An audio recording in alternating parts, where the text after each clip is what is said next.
David in the 23rd Psalm, which of course everyone knows by heart practically, when he's walking through the valley of the shadow, and he's saying, "Thank you, Daddy, for being here even in this darkest hour."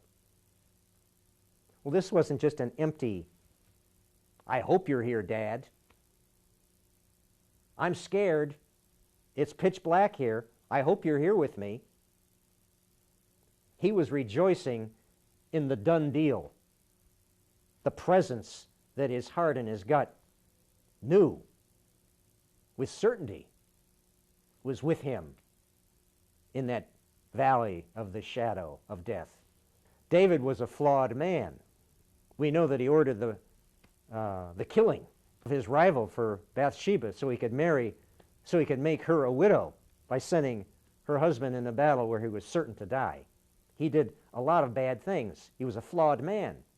But none of the kings of Israel did a better job of rejoicing in the Lord's presence than David.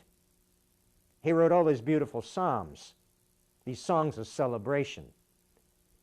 And because of his skill, his rejoicing, his discipline, he was most favored by the source over all the great kings of Israel because he was the best at rejoicing. And that peak experience of rejoicing that he generated outweighed all those human flaws in the eyes of the source. When I was in Israel, I was climbing this mountain, Mount Meron, wild part of northern Israel. And this is where the Orthodox Jews believe the Messiah will come. The ones who didn't acknowledge that the Messiah came when Jesus was here.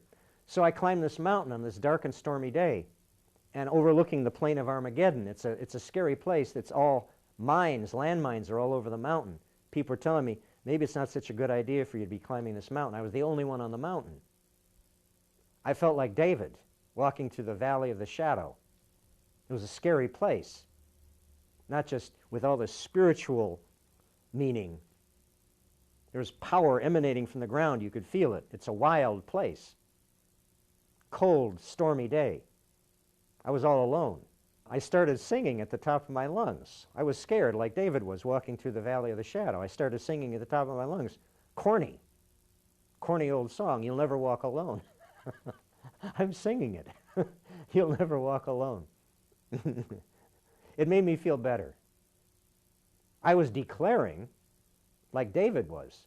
I was rejoicing, not just with my head, not just hoping, "God, I hope I'm not alone here." I was celebrating, I was praying the presence of the source. I was declaring, and in singing it, just as David was a singer and a songwriter. Singing engages this part of the body. When you're trained as a singer, you breathe. This diaphragm breathing that you're trained in, it engages this heart and the gut where the source resides. Much more than just talking from the head and from the throat.